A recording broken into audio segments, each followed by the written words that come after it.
At this time, we'll call the June Town Council of Appomattox Workshop meeting to order. First item is a public hearing. I'll call a public hearing to order at this time. Purpose of the public hearing will be to receive public comments concerning the following. Amendment to the fiscal year 2025 budget for the town of Appomattox in accordance with Section 15.2-2506 Code of Virginia. The following brief synopsis of the budget. Amendment by the town of Appomattox for fiscal year 2025. Anybody need any more details than that?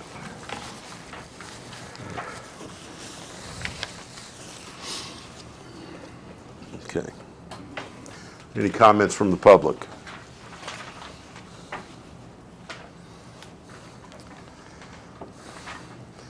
Have revenues and expenditures for fiscal year 2025, $988,200. Is this in any amendments to the budget? Is this the amendments? Yes. Okay. Yes, sorry. As we have no public comments, I will call the public hearing to a close.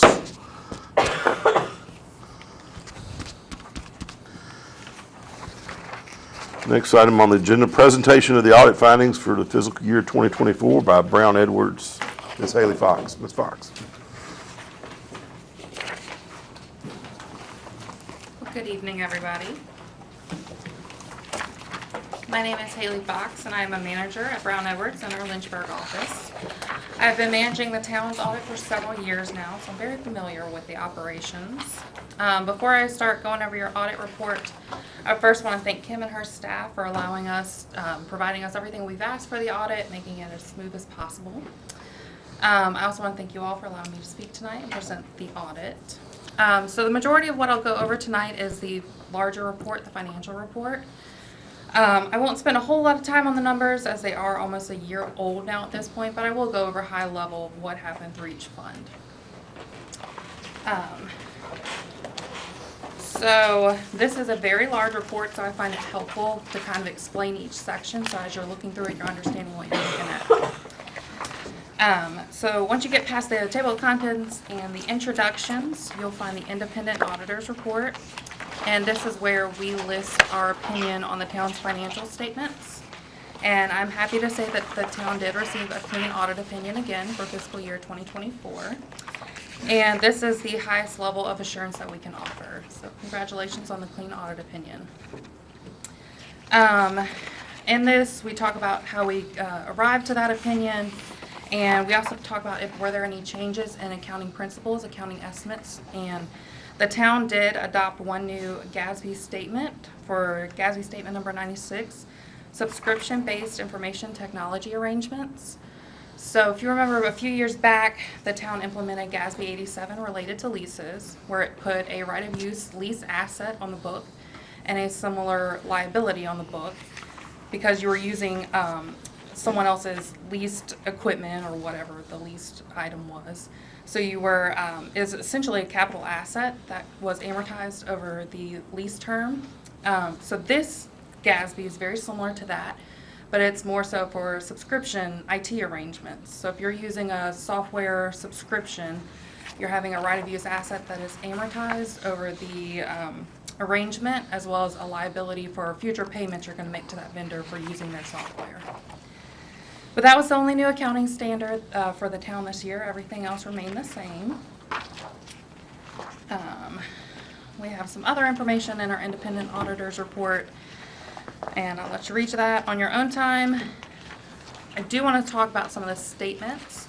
So the first one I'm going to touch on is Exhibit 1 on page 5. This is going to be your statement of net position. This is going to include governmental and business type activities. Your business type is going to be the water sewer fund. They're just combined in one column on this exhibit. And this exhibit also includes the EDAs, their financials as well. So the statement of net position is just the balance sheet for all of these activities. And like I said, I won't go into too much detail, but there weren't any significant fluctuations in the balance sheet from the prior year.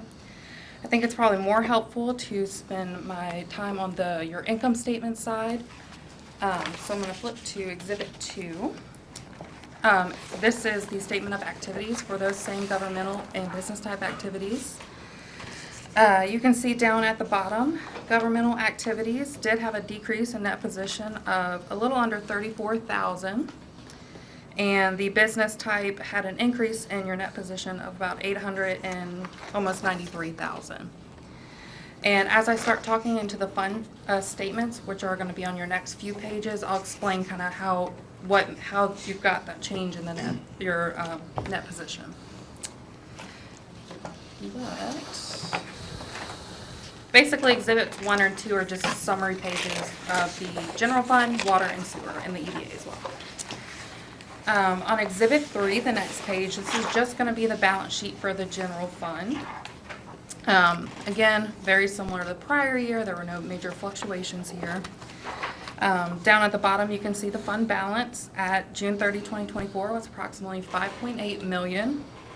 And it's broken out between your non-spendable, which is going to be prepaid amounts, committed amounts, or any amounts that are committed to specific projects, public safety, public works, any other capital projects, and then your unassigned fund balance. And if you have any questions, please interrupt me as I'm going through this. Exhibit 4 is going to be a reconciliation from the general fund, Exhibit 3, back to Exhibit 1, the net position. There are several items that are not recorded on the fund level, but rather the government-wide level, such as capital assets, long-term debt. So those items, it's just a reconciliation between the two statements. Exhibit 5 is going to be your income statement for the general fund. So on here, it's broken out between revenues, expenditures, as well as other financing sources. I did do a quick comparison, kind of a high-level overview of where you stood from last year. Revenues did increase about $366,000, and this is total revenues from the prior year. A majority of this increase was the intergovernmental, or this is your federal and state grant money. A majority of this was related to the downtown revitalization project. It was just an increase in grant money in fiscal year 2024, so your revenues increased from that. The expenditures compared to last year, the total, it did also increase about $926,000. A majority of this was there was a lot of ongoing projects in fiscal year 2024 related to the downtown revitalization grant, or project, I should say, as well as the depot project, and there were some larger equipment purchases. So that resulted in just higher expenses compared to the prior year. The other financing sources, so the issuances of lease and subscriptions, these are not issuances of debts, but this is related to those two GASB standards I was talking about earlier with the right of use asset and the lease or subscription liability on the books. This just represents that liability portion of what future payments you're going to have to make to the vendors. And there was also one transfers out figure to the sewer fund, and this was true-up year-end accrual items. So for the general fund, this did have a net change of, it decreased about $370,000, but a lot of this was just, like I said, ongoing projects where you were using money that you had already appropriated in your fund balance. Exhibit 6 is another reconciliation from the general fund income statement to Exhibit 2, the larger income statement. I won't go into much detail here, but it just shows how you reconcile between the two statements. Exhibit 7 is going to be your budget to actual of the general fund.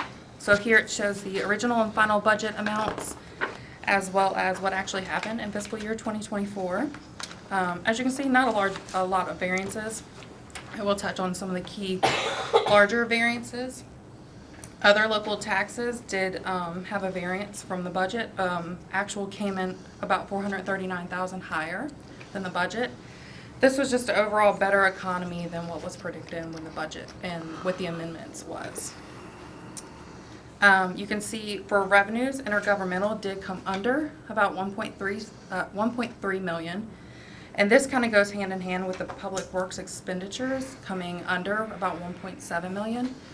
For the final budget, these are related to the ARPA items. The ARPA for the budget is on the budget, has several years worth of items, revenue that's going to come in as well as expenses.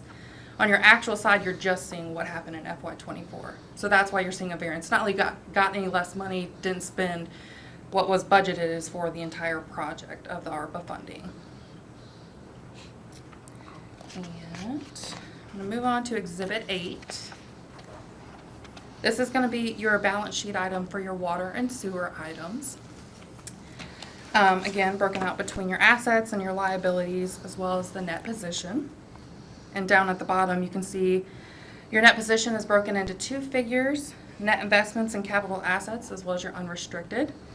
The net investments and capital assets, it's required to be shown this way. So this is all of your capital assets less any debt that you have on any projects that you took out for any capital projects. And then your unrestricted amount as well for your net position. Can you say that one more time? Sure. The net investments and capital assets. So that's going to be your capital assets figure, and then we back out any debt that you had acquired, outstanding principal amounts on that you had acquired for any CIP projects for the water or sewer. And Exhibit 9 is going to be your income statement for your water and sewer fund. Again, I'll do a very high level comparison to where it was from last year. Revenue was down about 0.29% for water, so it was very comparable to the prior year. Sewer revenue was up about 6% from the prior year. And the expenses, this is where we did see some increases from the prior year. Water expenses were up about 43% from the prior year. And sewer expenses were up about 15% from the prior year. And digging into why this was, there was a lot more increase in repairs and maintenance in fiscal year 2024 on just aging equipment, your regular maintenance as well. So that contributed to the increase for both water and sewer. Most of the other line items were pretty comparable when I looked at it from FY23.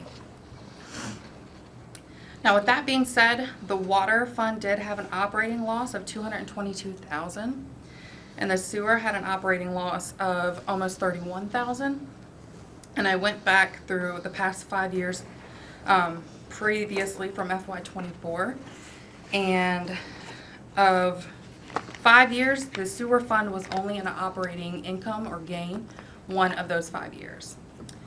So for the past, technically 6 years, if you're including FY24, it has been in an operating loss.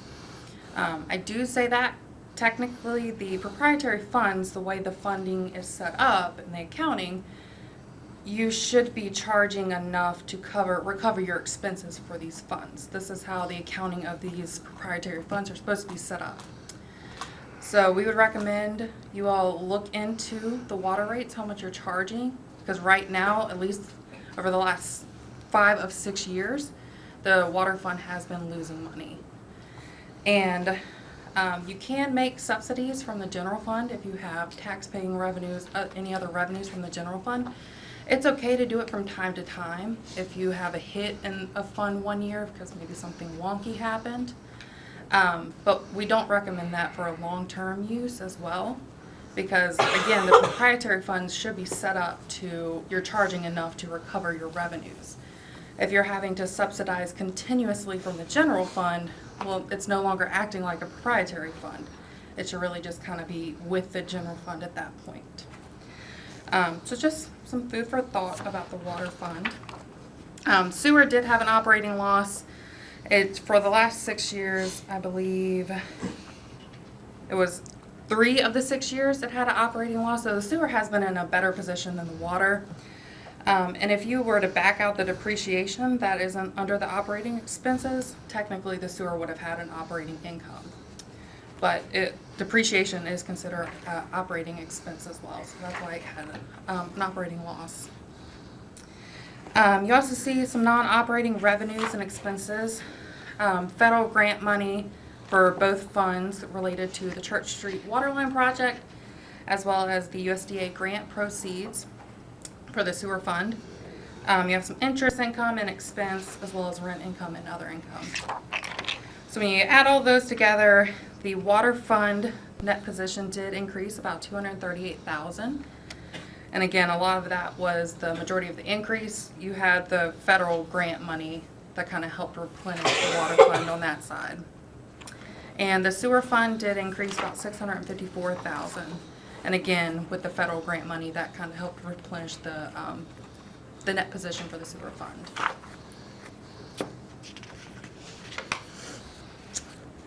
Exhibit 10 is going to be your cash flow statements for the water and sewer fund.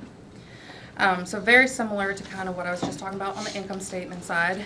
It's broken out between your operating activities, non-capital financing activities, capital and related financing activities, as well as investing activities. Again, you can see for the water, for operating activities, it did have a negative use in cash. So from operating activities, there was just not enough cash coming in on the water side. It was supplemented from the non-capital financing activities or those federal grant monies.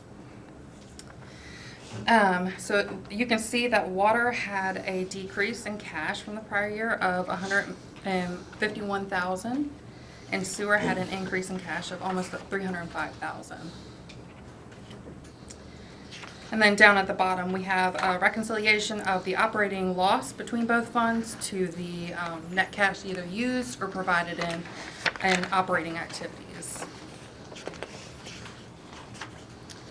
And the last thing I'll touch on the statements is going to be exhibits 11 and 12.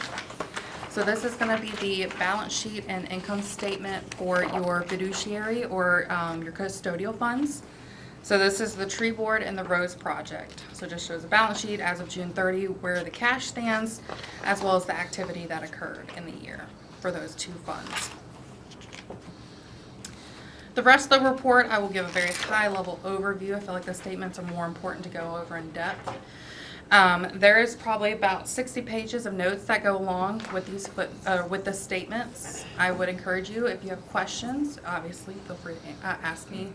But the footnotes, they have great information in there that tell you where the numbers came from, what are they made up of, some of the town's accounting policies. So they're definitely good to read in comparison with the statements. Then behind the notes, there are 4 different sections. The first section is going to be required supplementary information. So this is going to be pension and OPEB tables that are required to be in your financials. So if you have any questions on the pension, or I say OPEB, I should probably find that. That's other post-employment benefits.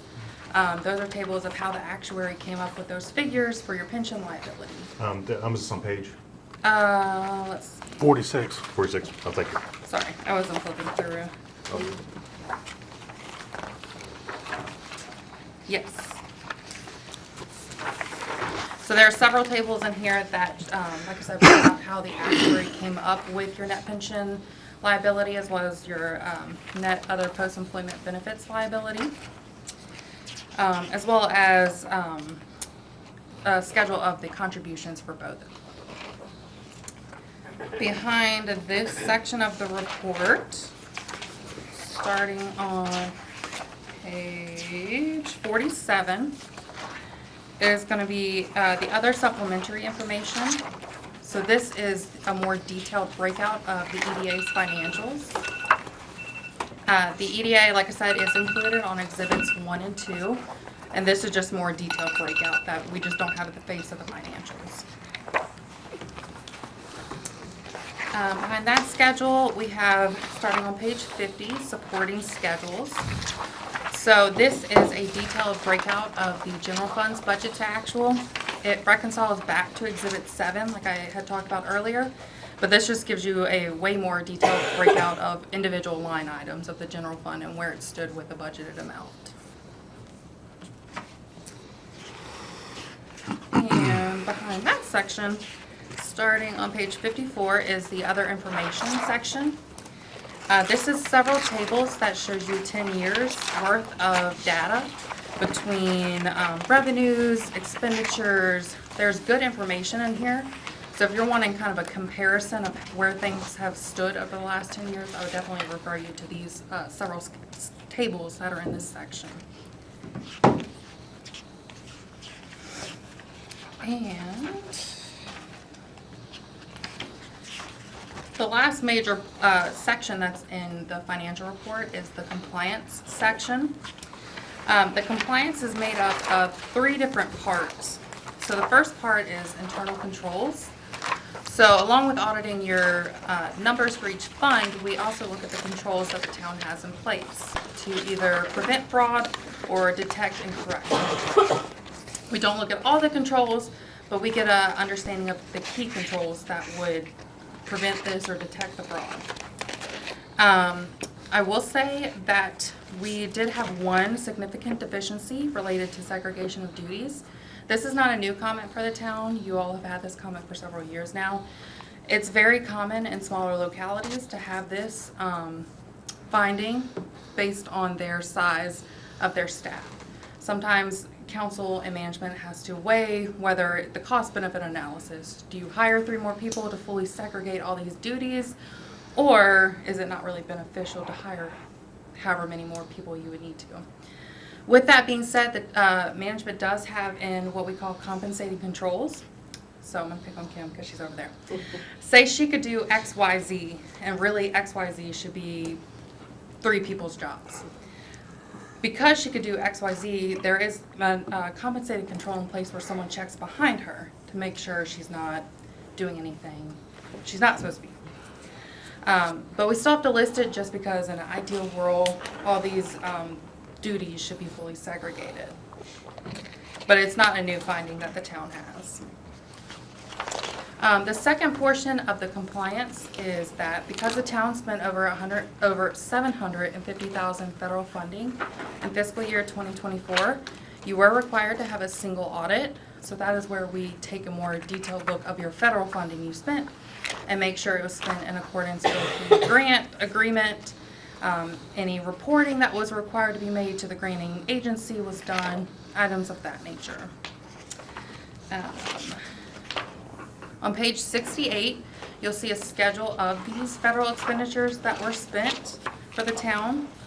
There was only 3 grants on here, and we didn't test all of these grants, but we did look at the water waste disposal systems for rural communities, as well as the coronavirus state and local fiscal recovery funds.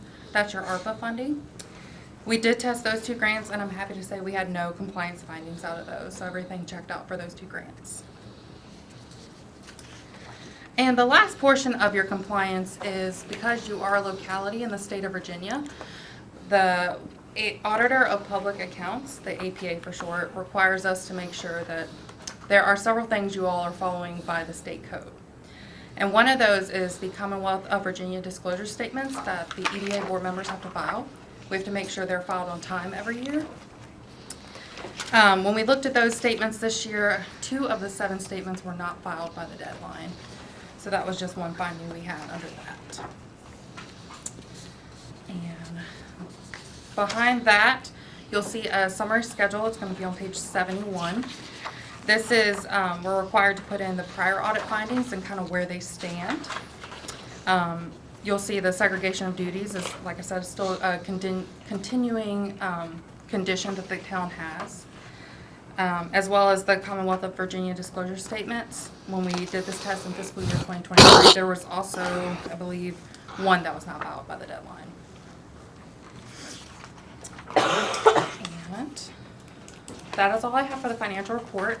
There is the smaller report I'll go over, but before I do that, do you all have any questions? I might do, just, so basically just to get a kind of like overview.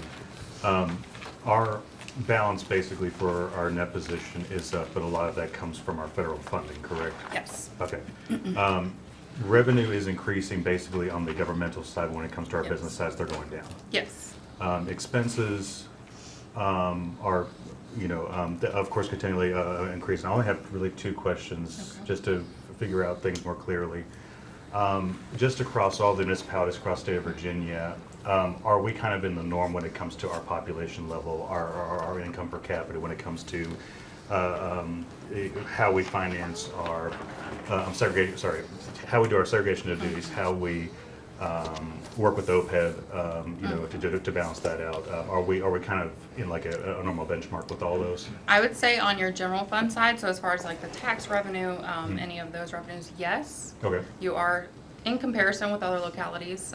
As far as the water and sewer, we have seen over several towns and smaller localities, they're struggling to be able to support their water and sewer system. So it's not an uncommon problem that the town is having. We have seen other localities with this issue. Most of it is they don't have enough customer base to be able to support their system that they have. And then I guess just the last question, because of rising national federal debt and everything, will these federal grants come in more slowly as they kind of parse through that? Because I know that in Virginia, especially in rural areas, we've been kind of struggling with that, and now getting up to a certain GDP ratio, we're going to have extra issues. So would you say you can either do it in an unofficial capacity or official capacity that would become more self-sustainable? I think in the long term, it might be a little bit harder as far as the federal funding, depending on how the administration goes with the restrictions they're doing on these fundings. But a lot of it comes down to what you apply for, if you can get the grant for whatever project you're doing, items of that nature. Thank you. Yeah. Any other questions before I move on to the smaller report? So the other report is, it's made up of 3 different letters, so I'll briefly talk about each letter. So past the table of contents, you'll find the independent auditor's report on comments and suggestions. So again, this is a more detailed look of your internal controls that we looked at. Not all of our suggestions are required to be reported in the audit report. So this has everything that we found that didn't all have to be in the audit report. We did have one new suggestion for fiscal year 2024. It was related to timely reconciliations of bank accounts. So we picked one random month out of the year to test, and the bank reconciliation was not prepared and reviewed, not in a timely manner. So we just suggest that there are steps being put in place to have these prepared and reviewed in a more timely manner. And I believe with talking with Kim, there have been. So that was the only new comment we have. Behind the new comments, we always have to list our prior comments from old audits and where they stand. So you'll see the first one, segregation of duties and control environment. That's kind of what I touched on earlier, just not having enough staff to be able to fully segregate all of their duties there. Second one is related to capital assets. For years now, capital assets have been maintained in Excel, along with we assist management with kind of putting all the capital assets into our fixed asset software and give them a finalized schedule. So we've always made a comment about the town maybe looking into a capital asset software to track and house these capital assets. This should comment will go away next year. I know Kim and Brooke have been working on importing the capital assets into their current capital asset software. We do have a comment about the accounting manual. Currently, the town does not have a written accounting procedures manual. So we list a comment just to start accumulating written procedures and policies of the town. That way, if something happened, someone had to come replace someone, you have a list of written procedures there that someone can try to easily pick up wherever someone had left behind. We also have a comment about the town does not have a formal IT department. And again, this is just a cost-benefit analysis. Do you really need to hire an IT person? But we do have to list a comment there. We are aware that the town does contract with an external IT consultant as needed. And the last major, I shouldn't say major, the last comment we have on here is the disaster recovery plan. So currently the town does not have a written disaster recovery plan in place. So we recommend that the town start working on getting written procedures of a disaster recovery plan. If something was to happen, how would you continue your operations? So that is the first letter. Behind this letter, we list some, we call them new GASB pronouncements. So these are new accounting standards that are applicable for the next future years. Not all of these might be applicable to the town, but we think it's important to list these here so you kind of know what's coming up in the pipeline for the town as far as accounting standards. So the second letter is going to be on page 11. It is the required communication with those charged with governance. And this is a letter to you all where we explain some of the more significant audit matters, such as accounting estimates that did affect the financial statements. And down at the bottom of that page, we list some of the more sensitive estimates, such as the useful life of capital assets. That's a management judgment on what they think the life of that asset will be, but we still have to list that because it does, it's an estimate that affects the financial statements. On the second page, I'm happy to say there was no difficulties or disagreements with management in performing the audit, as well as any disagreements over financial accounting reporting or auditing matters. In the middle of the page, we have to list any corrected or uncorrected misstatements we found from the result of the audit. What is listed down here in the bullet points are the uncorrected misstatements. So in our auditing sense, these were misstatements we found, but they were not material enough to make an audit adjustment, and they would not materially affect your financial statements. But because we still found these things, we had to list them out here, which me and Kim have gone over them and talked about. Behind this letter is a list of the corrected misstatements, the corrected audit adjustments we had to make.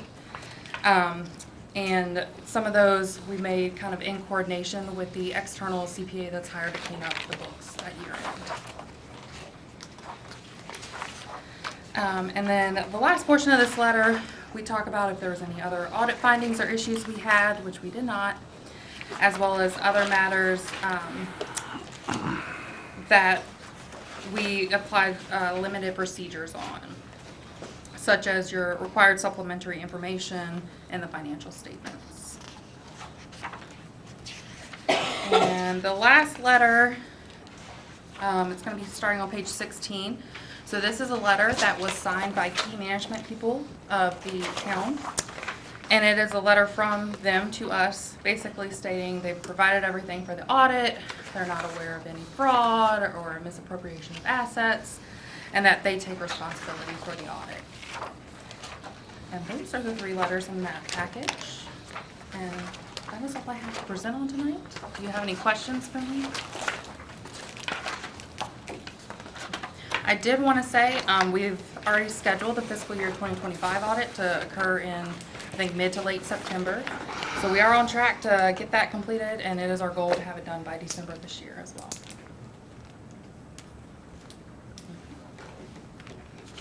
Thank you. Well, thank you so much for actually coming here and actually being so thorough. I was tracking along with our 2023 FY as you were going through that, so thank you for. If you have any questions along the way, feel free. Kim can give me my email. I don't mind. And also thank you, Kim. Thank you, ma'am. We appreciate that.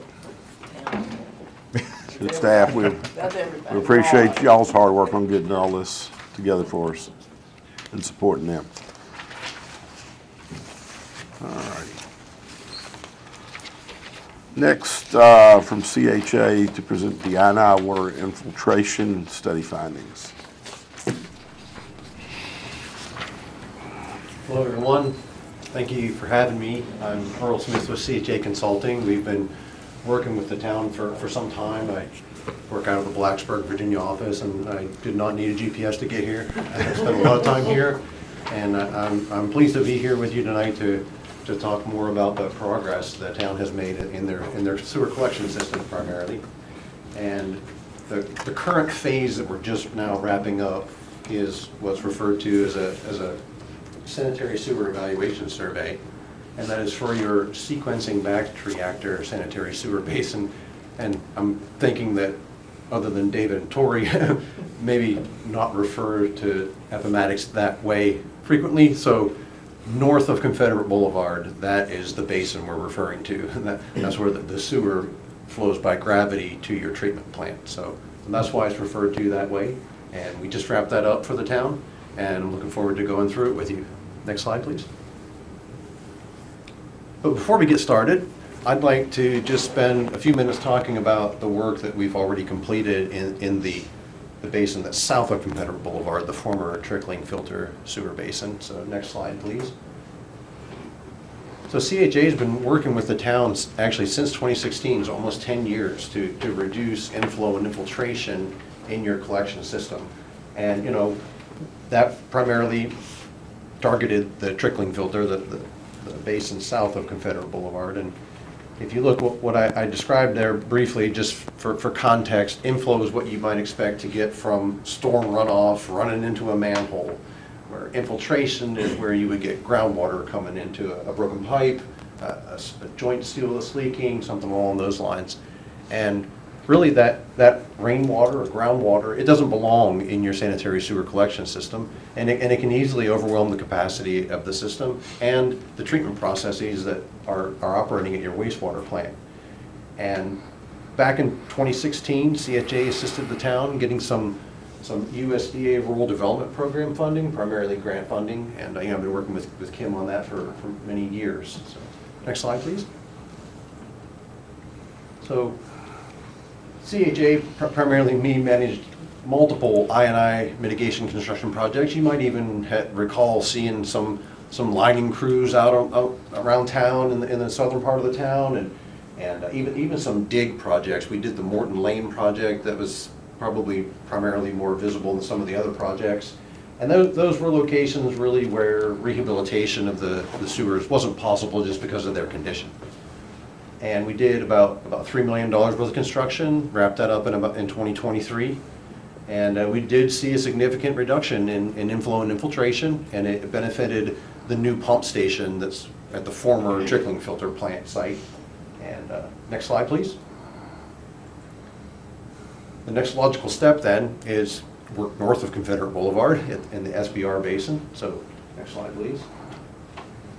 So the town took that step, got CHA on board to do the comprehensive, what I'm going to refer to now as SSES. We did the SSES for the SBR basin.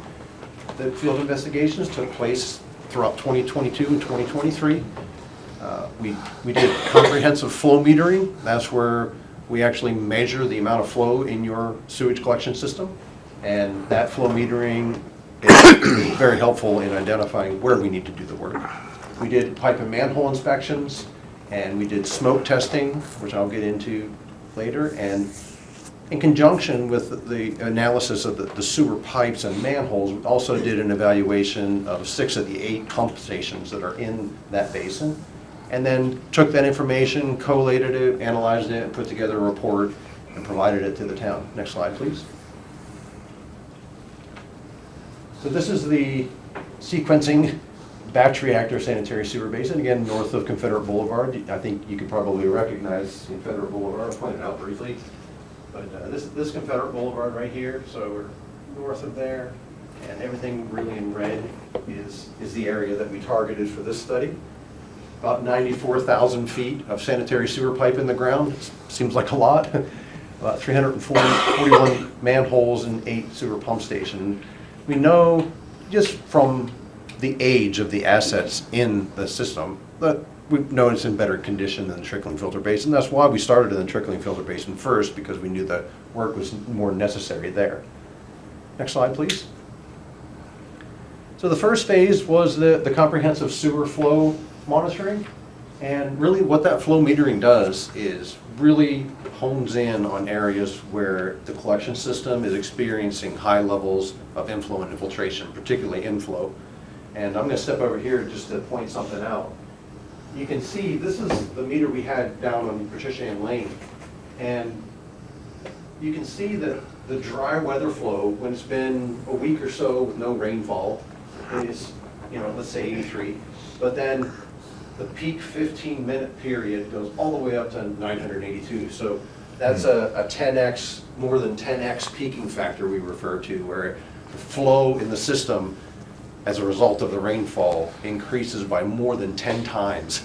So you're certainly experiencing high levels of inflow and infiltration in that area. Now, the pipe capacity in this case, because the slope is pretty good there. It can handle the flow, so you're not experiencing the sanitary sewer overflows that you might be if you had a system that had some serious problems.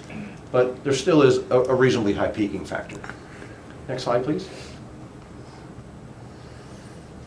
CHA sent people out into the field. We had our crews go out and inspect every manhole that we could possibly access in your SBR basin. We did about 340, so we expected a few extras, just to check on a few things downstream of the plant. But what I've actually done here is it clipped the actual photos and text from the report that we generated, just so you can see what's in the report and you don't have to read it. So, we did the inspections. You can see in these photos, here's a break, and this is not sealed well. Certainly the cover doesn't seal well. That's going to allow rainfall. And then groundwater infiltration, you can see it leaking right here. Even though this manhole is in very good shape, you can see that this joint just wasn't sealed properly, and there's a lot of leaking occurring. So those are kind of things that we identified with those manhole inspections, and we take that information and use it to make recommendations. Next slide, please. We also conduct smoke testing, and smoke testing is exactly what it appears. We put glorified candles in manholes, and we strategically place them and allow the smoke to fill the sewer pipes and manholes, and it only presents itself at the surface where it doesn't belong. And we have plenty of instances where there's smoke coming out of downspouts because people have their roof leaders tied directly into the collection system.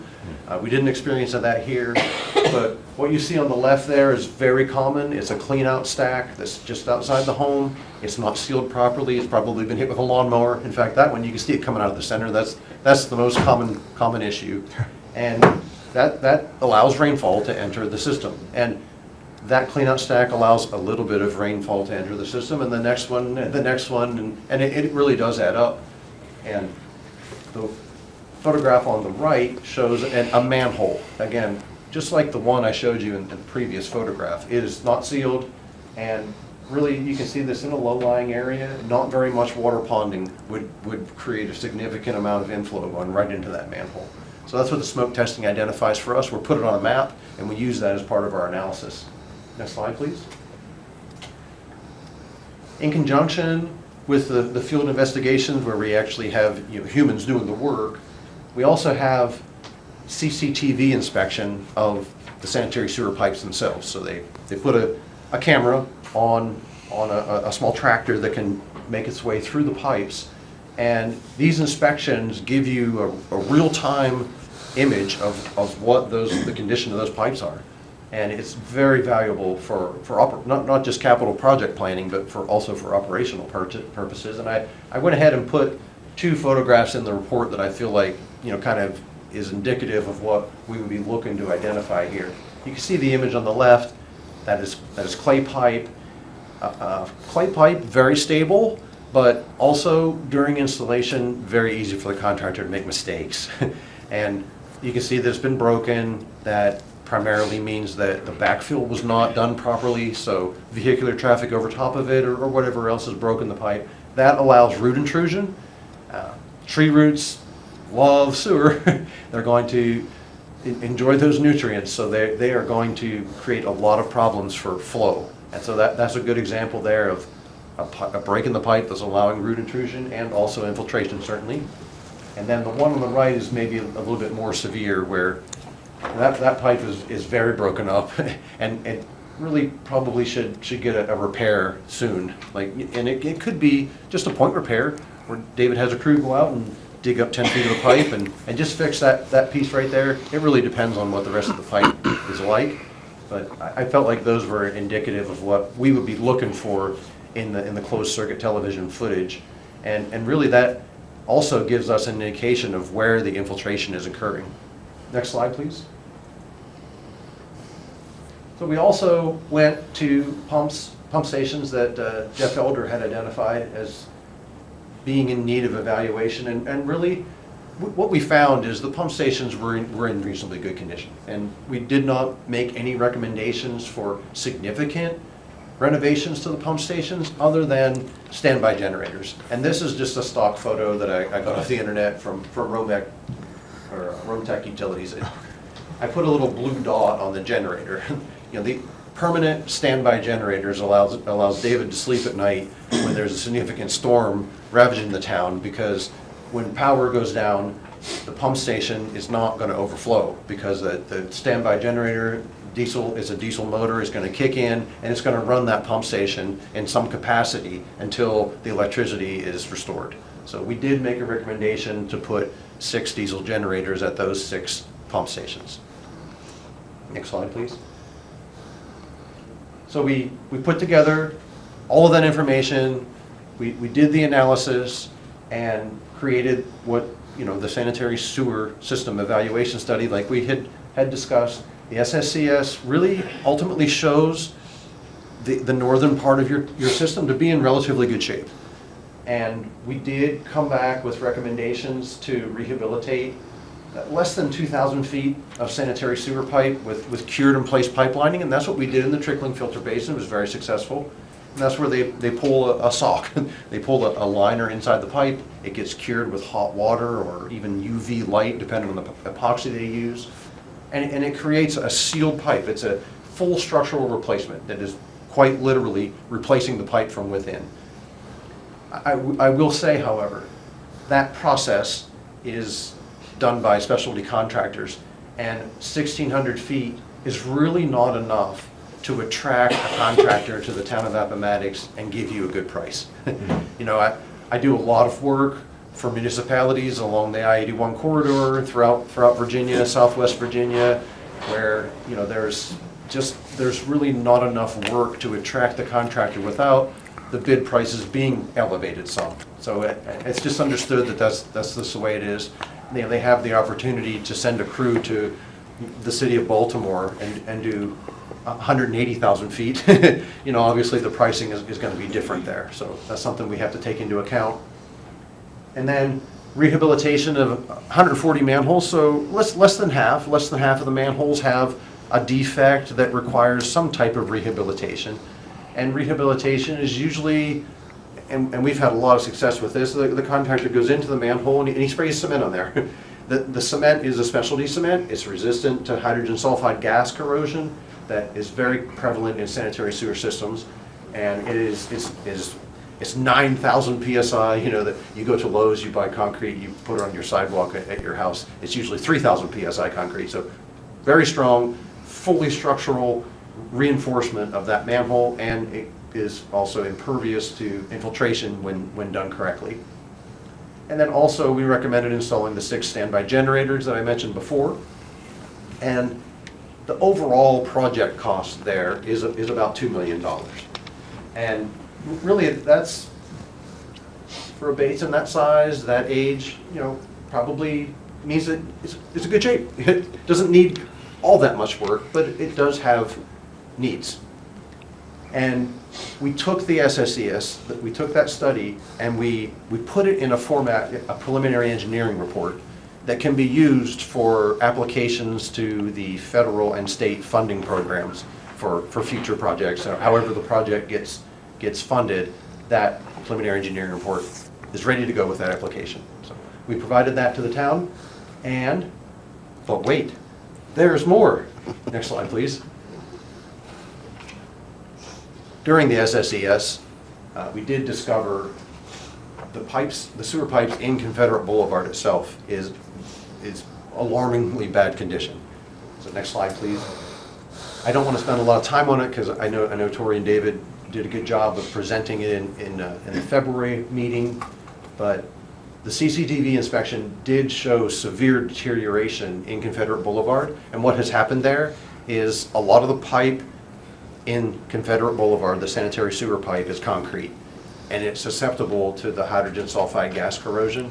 And since you have a lot of pump stations in the industrial area that stay inactive, particularly on weekends, when they do discharge into the sewer, they pump up to where Dairy Queen is there and they start to flow by gravity. That releases that gas, and it just eats the concrete away. It just dissolves the concrete falls off, and you can see those are actual photos of the sanitary sewer pipe in Confederate Boulevard where pieces of the pipe are just completely gone. They're just gone. They've been dissolved. And so I brought that to David's attention. He probably needed a lot more coffee because he wasn't sleeping at night for quite a while trying to wrap his arms around all of that. But as soon as we discovered that, we recommended separating the Confederate Boulevard project out from the rest of the work, because the rest of the work is not nearly as urgent as your busiest thoroughfare having failing sewer pipes underneath it. And so we recommended about 4,000 feet of sanitary sewer pipe and the 11 manholes that go with it in Confederate Boulevard to be renewed. When I say renewed, I mean that we think that it can be done without a lot of digging. Next slide, please. This is the map of what we're referring to. In the upper left is Dairy Queen, Subway, McDonald's, and then it goes on down to Patricia Ann Lane. And that area, that's where the worst of the pipes are. And you can see here that along where the below Advance and O'Reilly, there you have a set of parallel lines. The buildings on this side are older. So when the sewer was originally installed, it was installed for these buildings. Then when these buildings were proposed to be built, they just built a parallel sewer. Well, I mean, that's very common, happens a lot. My proposal is to eliminate the parallel sewer and just replace the sewer on the northern side, and then that even eliminate even more digging for you, less citizen complaints, and that will get the sewer flow down to Patricia Ann Lane on its way down to the wastewater plant pretty efficiently, and that is where we feel like the work is priority. It needs to be done. That's definitely what needs to be done. And we feel like it can be done with a process known as pipe bursting. I know Tori discussed it with you, where they don't have to dig the entire length. They just have to dig up the manholes, and then they pull a new pipe inside the existing pipe. They just break it apart with a hammerhead, and it makes its way in. So it's a project where I feel like it can be very successful.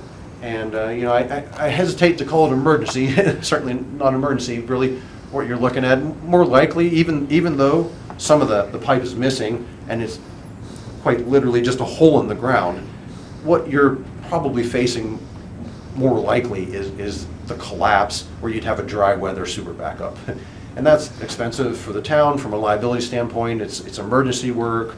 And that's really what we're trying to avoid here. That's more likely than Confederate Boulevard suddenly having a sinkhole, but still a problem that we feel needs to be addressed. Next slide, please. So we did recommend about 4,000 feet being renewed, not necessarily dug up and replaced, but renewed. That brought a project cost of about $2.1 million.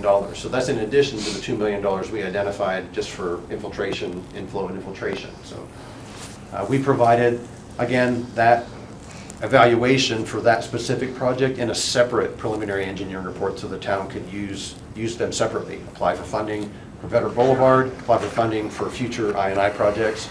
And we also provided a separate memorandum presenting potential funding options, and really the funding options, there are a lot of funding options. And we've been successful securing USDA rural development grant money for the town over the past almost 10 years. I will say, I outlined this in the memo. I feel like maybe this is one where it might be reasonable to not wait on that process. It does take much longer to get grant funding than it does to get loan funding. And the state loan programs, either through the Virginia Clean Water Revolving Loan Fund or just straight through the Virginia Resources Authority, those are just more efficient. They're more time efficient. They are more expensive for the town because they're, limited grant money. There could be some. We've seen even 50% grant from the Clean Water Program. Now, the Virginia Resources Authority is pooled financing from all the municipalities in Virginia. It's a bank. There's no chance for any grant funding for VRA, but it's almost guaranteed you'll get that loan. It's below market rate, and you can have that loan pretty quickly. So it's the most time efficient, although the most costly to the town over time. So there are options. We outlined them in the memo, and really coincidental that the financial audit was presented tonight, and you have firsthand access to where the town's debt service capacity might be. So what we recommended is just have a discussion. Kim may have it she may have memorized. She may have the number right now, but you're really, the town's debt service capacity is the first thing. What is the debt service capacity? And that would really help guide your decision on what funding avenue to pursue for the Confederate Boulevard project. And CHA stands ready to assist the town with whatever your decision is and whatever additional information you might need. Pursuing USDA funding, just like we've done for the prior projects, is certainly an option. It will just take longer. And we're not recommending ignoring the inflow and infiltration projects. Those are things that need to be done for effective operation of your system. But at the same time, we recognize the importance of pipes in that poor of condition in a major thoroughfare. Next slide, please. So in summary, what we've done is we did the evaluation, and the evaluation came up with a more priority project, and we recommend on your left there, pursue the funding as soon as possible for the Confederate Boulevard project. Let's just focus on that and get that addressed before we move to the infiltration projects, the inflow and infiltration projects. That can be done after the Confederate Boulevard project is either maybe under construction or even complete. That's kind of a next step at this point. Originally we had intended, of course, to pursue rural development funding for the inflow and infiltration projects, not knowing that we were going to encounter what we have in Confederate Boulevard. So again, I'm Earl Smith with CHA Consulting. My email address is up there, and of course I work with Tori and David frequently, and Kim as well. So I'd be happy to answer any questions you might have here, or if you have further questions through email. I'd be glad to have any discussions you'd like. I've been working here with the town for quite some time, so I have a lot of things I'd like to talk about. Oh, well, I just have sorry, you're going to. I just had a question. Would this be a time for the Confederate Boulevard stretch of upsizing pipe? Yeah, we would recommend to upsize. Could you do that with the burst Yes. method? Yes. All right, because we've had that conversation in the past and when we first talked about this. Yeah. Right now the pipes are largely 8 and 10 inch through there, so we would recommend that you pull a 12-inch pipe through there Yeah. for future capacity. And while you're doing it, you might as well do it for future. Exactly. Yeah. And there again, will the existing manholes, they have to be replaced too if you upsize the pipe? Yes. Yeah, and we recommend that because it's just very difficult to get an existing manhole to seal around the bigger pipe. The contractor has to go in there with a jackhammer and make a nice hole. I mean, that's a little bit more than what we can expect them to do reasonably well. So replacing those manholes is a requirement that when we have a project like that. So that's a great question. Thank you for that. I just have two. One, are we able to get access to the PowerPoint from here today? Yes, absolutely. Okay, awesome. And then the second one is, I know that we're kind of dealing in a world where moth and rust doth corrupt. So when we're actually doing the consulting with y'all, when it comes to how we plan out these projects, my main concern is that I have a vested interest in the longevity of these of the products that we get as well. So, we have sewer systems that go from 25 to 50 years and everything. What is the upcoming technology? Where are we looking at once we replace this? What is that possible timeline where something may happen? Because if we have to do this all over again, so that's my only concern. None of us will be alive. I'm 28, so. Yes, even still. Okay, cool. I'll work with that. Even still, yeah. The pipe bursting process would use HDPE pipe. HDPE pipe is impervious to sewer gases. And because we know for sure you're experiencing the corrosion that you are, we would recommend that the manholes, the new concrete manholes, are epoxy lined.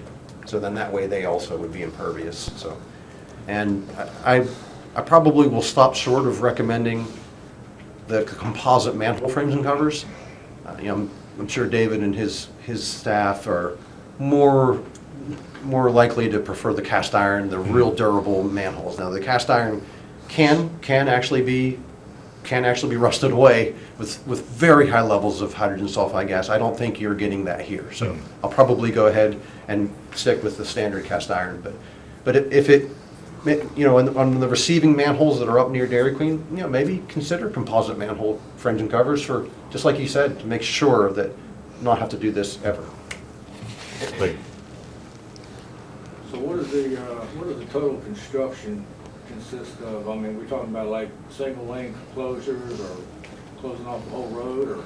And that's really where my proposal to just replace the northern pipe and any laterals, any sewer connections that are tied into that parallel line, we would just run them across. So that will give you the single lane closure that you're asking about.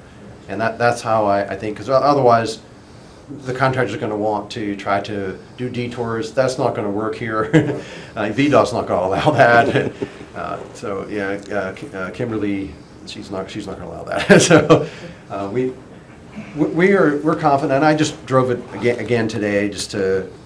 I mean, if you look at the way Confederate Boulevard's kind of angled, I do think those laterals from the south side can make it to the north side. So that will give it the one lane. Yes, that's a good question. I'm glad you brought that up.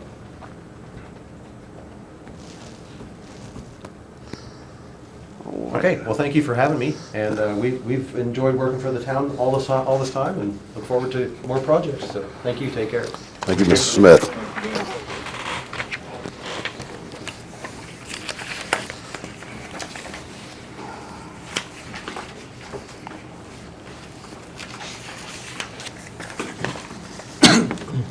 Next item on the agenda, consideration to adopt the amendment to the fiscal year 2025 budget as presented.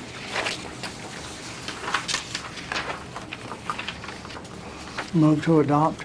second. Motion made and properly seconded. Any further discussion?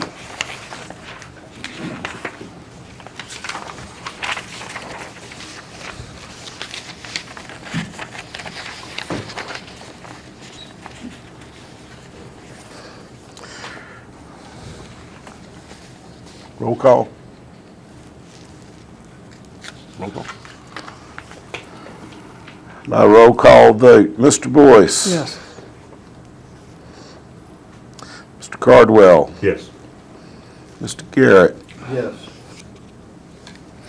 Mr. Hensley. Yes. By a vote of 4-0, the motion carries. Alrighty. Council comments. Mr. Hensley. Do you have any comments at this time? No. Mr. Garrett? No. Mr. Boyce? None. Mr. Cardwell? Just thank everyone for the great presentation, that's all. I do have one. We got fireworks coming up. You better forget. I did. 4th of July celebration this Saturday. There you go. It is Saturday, okay. I don't get to miss being. It's gonna be 20 Saturday the 20th. We got all the No, we have fireworks the ready? ribbon cutting for the playground Friday. Yes. The 23rd. Yep, that too. You got all the fireworks dry? Yep, So fireworks is Saturday. yep. Time, Dark. Dark. 9:30. I'll be in the bed. Oh, have we invited I'm a former council who are actively working on that addition? She yes. can call if you want to. Yeah, oh, yes. Jamie Allison. She wouldn't miss it for the world. All right.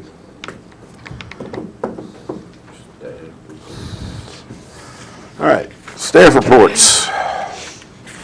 We'd like to start this off. Well, pardon me. As you mentioned, we've got the ribbon cutting, 1:30 on the 27th. We've invited the county administrator and provided the time and date for the Board of Supervisors to attend if they so choose. Obviously, fireworks, as Mr. Hensley was saying, on the 28th.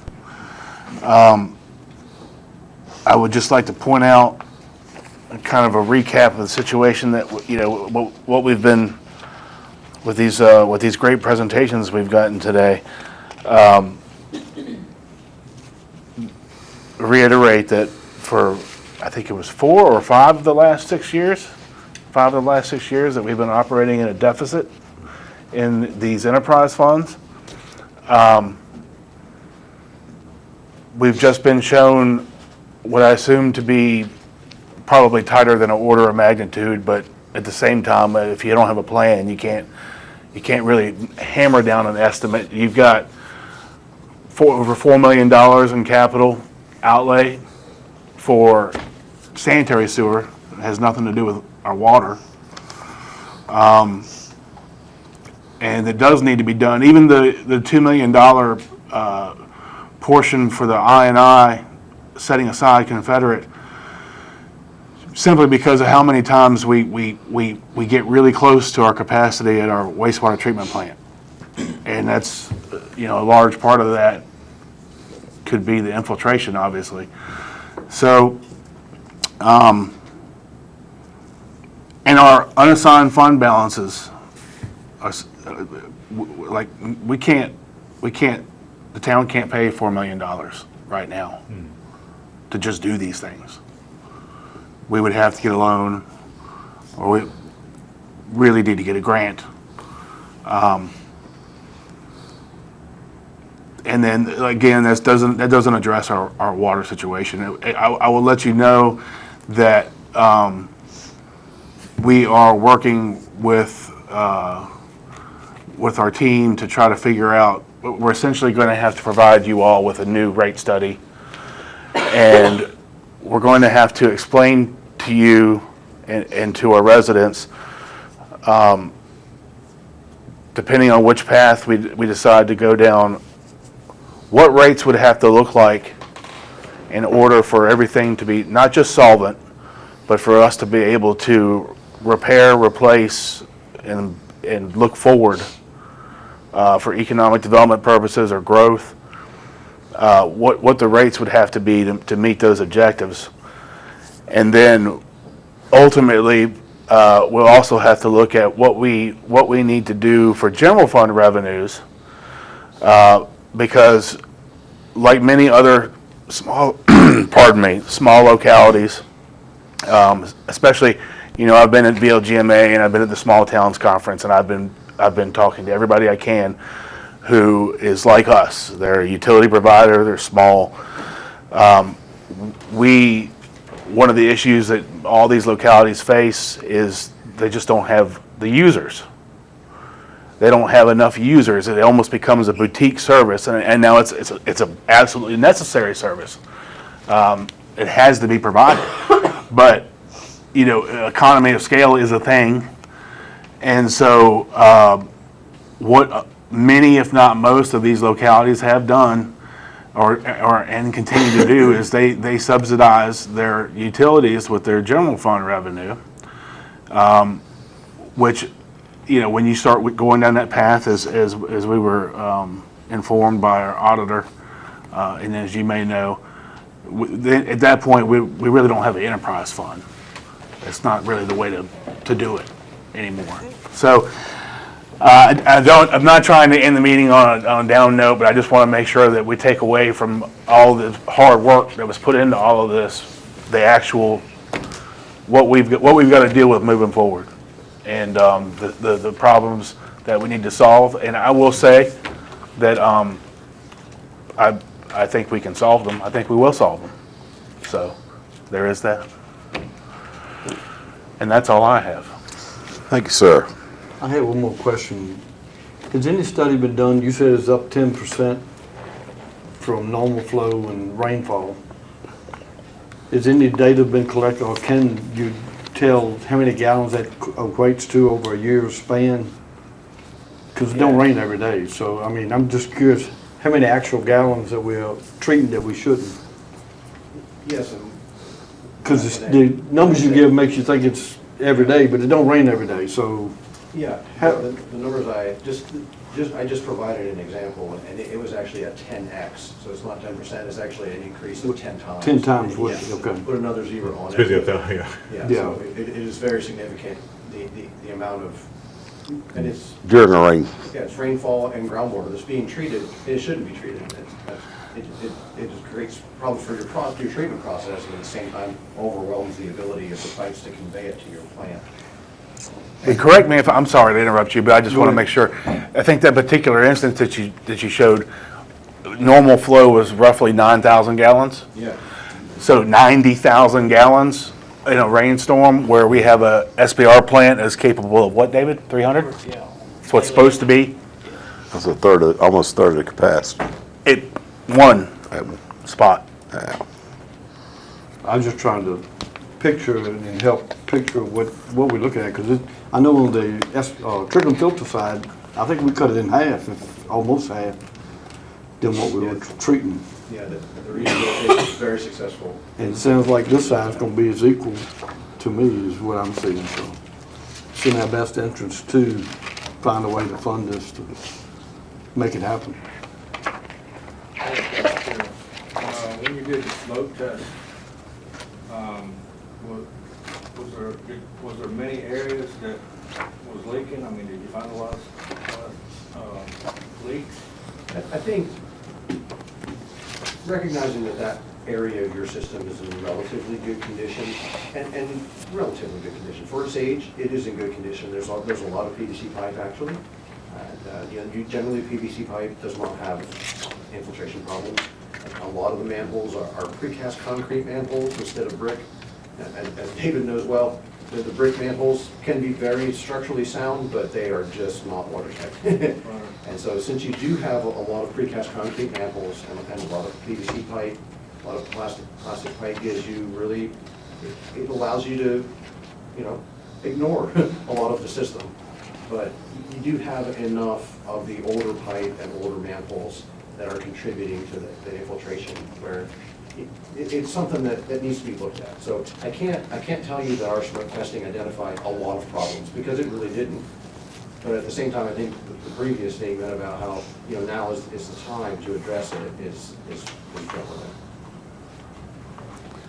Mr. Campbell, could we pursue a loan and a grant at the same time? Well, we could, but the issue is that the loan decision would come quickly. A grant decision will not. I mean, we know we have to do it. And once we do, the issue, I think, becomes, once you spend the money, you commit the money, once you have a contract and you go out to bid or add, there is no grant that's gonna come back and give you that money. You can't backfill a project with grant money. So, under normal circumstances, if we were in a different position, I would suggest that probably we go ahead and at least proceed right away with P, and maybe we should do this, because it would help our grant. But of course, we have this huge report, so I'm not sure how much we need. I'd have to talk to the CHA. But with having getting to the point of having bid documents for Confederate, typically PE is like the 10-15% of whatever the project is. So, it would be a few $100,000. I guess what I'm saying is, though, our debt service now has increased significantly since Church Street water line. How much is the Church Street water line debt service right Per now? month, about 5,000, so it's about 60,000 a year, So that's 60,000 a year, and that's a 40 years. 40-year loan. And I suppose that in bonded. the sewer is 10, we have a debt service per month of 10,000. Yeah, but like what's like the top line out of the 5,178,000 on page 61? How about the financial report? Because we're using roughly 3.2% of our legal debt limit. And if we were to go for a $3 million project, it would bring it up roughly to 5%. So it would be only half of our legal debt limit. What was your initial question? Yeah, sorry, my apologies. So the initial question is, Where are we looking in the report? yes, yeah, for 61. So we have 61? Yeah, page 61, table 8. Okay, I'm with you. Yeah, so right now, we have 5.1 million being used as bonded debt. And that's roughly 3.2% of our legal debt limit. So my question is that when we did that Confederate, the Church Street project, how much of that 5 million is that Church Street? Is that roughly 2, 3, or? 2. 2, okay. So pretty much the rest of that, if that was 5,000, we're looking at 13,000 to 15,000 a month. overall. Overall, yeah, overall, because we were at 10.5, and we were at, what did I say, 5 early? 10.5, that'll be about 16. Okay. So- So roughly, if we were to go through with this, we're looking at 23,000. I'm going really rough here, just to. And let's loop back around and recognize too that under our current debt service, we're not solvent. Yeah. So, Grants. you know, obviously we have a responsibility to, you know, public safety, public health, and this is what we do here. We have a responsibility to undertake this project. We absolutely need to do this project, but we do have to look at a business case, and we have to think about, you know, aside from how we're going to, we have to look at our funding in totality, right? If we are going to say, okay, let's borrow money, well, we immediately need to turn around.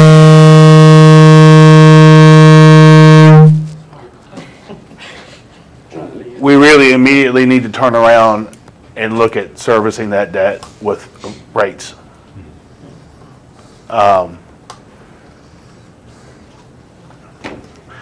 Because again, we are all at this point, all three of our funds are going into our unassigned fund balance, and really, you can look at bottom line numbers, and it doesn't look that bad. And I'm not saying that, I'm not suggesting that it is. Like I said, I believe we're going to get this all straightened out. The issue comes into actual liquid cash available to spend.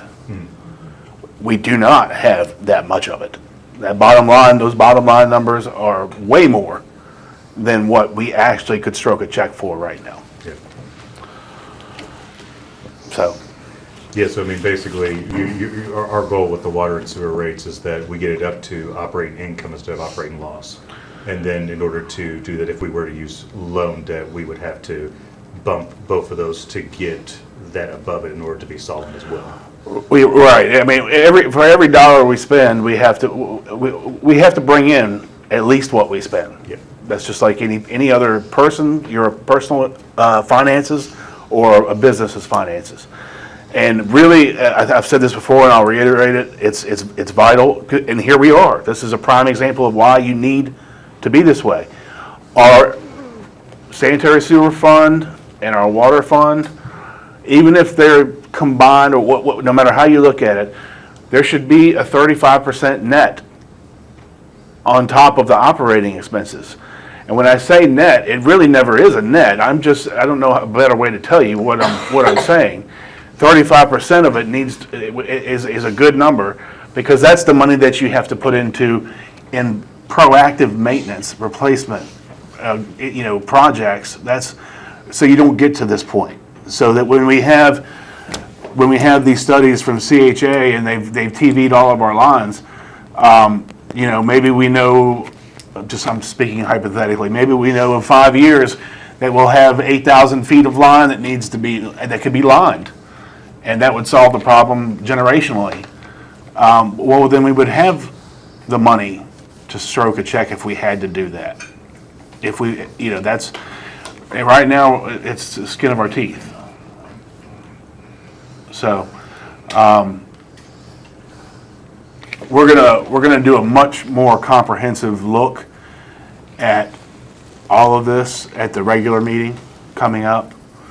And I also want to remind, if you haven't already heard, or if I haven't told you, let you know that we're going to make sure that the county residents and the county board of supervisors know that we would love for them to attend the next meeting, so we can kind of take a 30,000-foot view of the entire situation.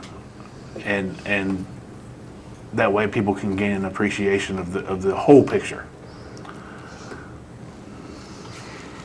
Tori, can we, David, whoever, which one handles this, work orders for the areas that we talk about as far as blockage, can we go back and look at the history on some of that, as far as blockages and the ones y'all had called out on to repair, or to unstop. And then anything from the future, we need to probably track to give us an idea of how bad this is affecting the blockages. It'd be good information to know, I think, whether we need to go to the Confederate line or the other manholes. But it'd be information would be good to have if we knew how much trouble it's actually causing us, which it all could sink to for the next earthquake. But that would be good to know, I think. And, you know, I think staff will have discussions. Tomorrow, we have a staff meeting. So we'll discuss this more in depth about what it may take, at least to get us to the point of having a bid package for the Confederate. Despite how I've portrayed our financial situation, we would be in much worse shape if something was to happen with Confederate and we were unprepared. So I think we do need to have a discussion about making sure that we have bid-ready documents for that, and that may be worth just making the expenditure, because grants, almost none of them are 100% anyways. There's usually some kind of match. And they're typically a lot easier to obtain when you have a shovel-ready project. So I think that's something we'll start talking about tomorrow and try to come up with an answer fairly quickly. Obviously, we're not going to spend hundreds of thousands of dollars on something without council approval, so that would be back before you, at the regular meeting, I guess. Do we know when the cycle of those grants, we know what the cycle? Different ones are, some of them are rolling, some of them have cutoff dates. I personally have not looked into what A lot of times when at the end of their budget year, they'll have a pile of money, and if we have something ready, like you're saying, they could jump on it. Yeah. Possibly. Yeah, and now that we've gotten these reports, we need to act on that. I mean, we certainly, no matter what, we definitely want to start pursuing a grant on just the I portion, because there's no reason for, especially in our financial position, there's no reason for us to spend straight town dollars on that project. We have time, and it should be eligible for grant funds somewhere from someone with some kind of match, whether it be 20%, 15%. I don't know. We'll see.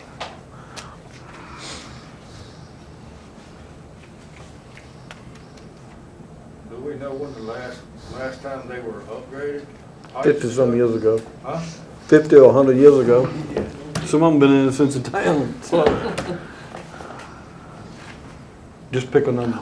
When was the last time it was commonplace to lay clay pipe? That really fell out of fashion in the 70s. Yeah. So.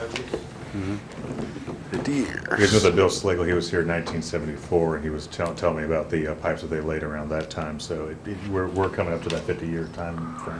I'm glad he didn't show us any pictures of hollowed out trees. I've seen that. We've had in Colonial Heights. We've had that. We've had wooden sanitary sewers. I'm surprised at the manholes, because I know working with school system, we've had several manholes that are in the town. David knows some of them I'm talking about that just won't put in right from the get-go. I'm talking about newer manholes, and they were leaking more water than the oldest one we got probably. So I think a lot of it's probably coming from the manholes. But, all right, Richard, I'll turn the meeting back over to you. No questions are necessary. Kim, do you have anything else? Just you have the audit report. I'm still on audit. You have the financial report. If you have any questions, just let me know. But I'll be here.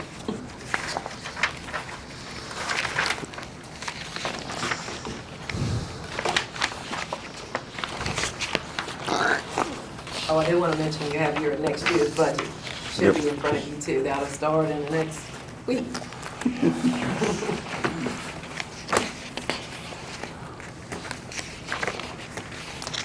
Does anyone else have any more business come before the town council at this time? I'll make a motion, we adjourn. Second. Motion made and properly seconded for adjournment. Any discussion? All in favor signify by saying aye. Aye. Any opposed, no. We're adjourned. Thank you, folks.